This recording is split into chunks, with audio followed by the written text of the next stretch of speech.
Fason Radyo. Merhaba değerli dinleyicilerimiz. Bugün 19 Ekim 2025 Pazar, Bakü Stüdyosu'ndan herkese merhaba. Fason Radyo'da Azerbaycan'dan Haberler programına hoş geldiniz. Ben Özlem. Ben de Ali. Bütün dinleyicilerimizi salamlayıram. Ali, dün stüdyoda tatlı bir bayram havası vardı. Azerbaycan'ın bağımsızlığın yeniden tesisi gününü kutlamıştık. Bugün de o güzel havanın yankıları sürüyordur umarım. Bəli, dünən ölkə üçün çox önemli bir gün idi. Bugün də gündəmimizdə dünəndən qalan bəzi mövzular var. Məsələn, Fransa ile münasibətlər.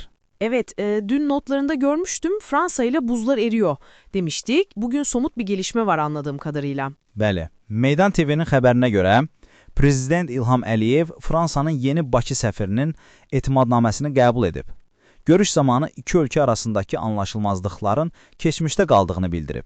Bu, münasibətlərdə yeni bir dönəmin başlanğıcı kimi şərh olunur. Onu da deyim ki, Meydan TV adətən iqtidara tənqidi yanaşan bir medya orqanıdır. Anladım. Yani muhalif bir kaynak bile ilişkilerin düzeldiğini söylüyorsa durum gerçekten de olumlu yönde ilerliyor demektir.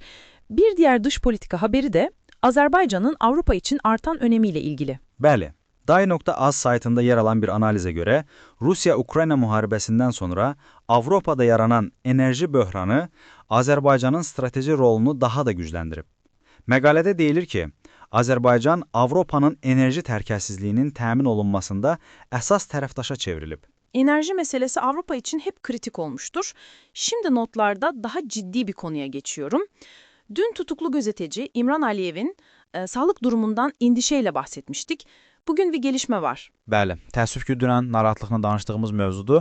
Meydan TV'nin xəbərinə görə Məclis Info saytının 7 ayda həbsdə olan rəhbəri İmran Əliyev səhhətindəki problemlər kəskinləşdiyi üçün aclıq aksiyasını dayandırıb. Acılık aksiyası yani açlık grevi değil mi? Bəli, tam olaraq o deməkdir. Həbs müddətinin uzadılmasına etiraz edirdi, amma səhhəti pisləşdiyi üçün 4-cü gündə artıq aksiyanı sonlandırmaq məcburiyyətində qalıb. Anlıyorum. Umarım en kısa zamanda sağlığına kavuşur ve adil bir yargılanma süreci olur.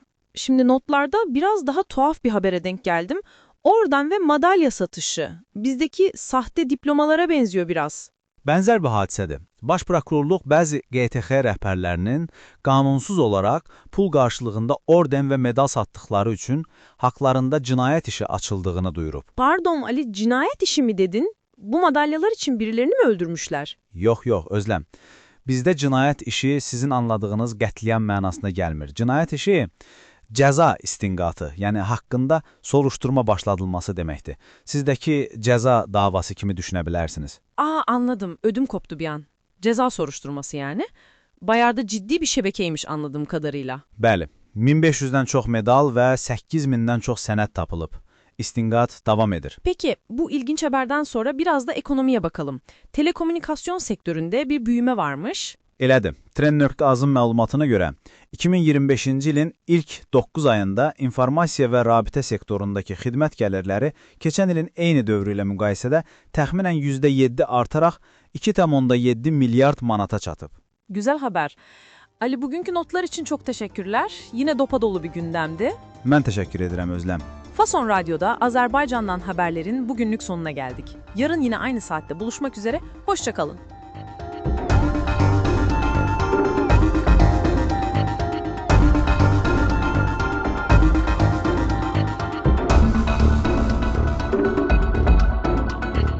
Fason Radyo.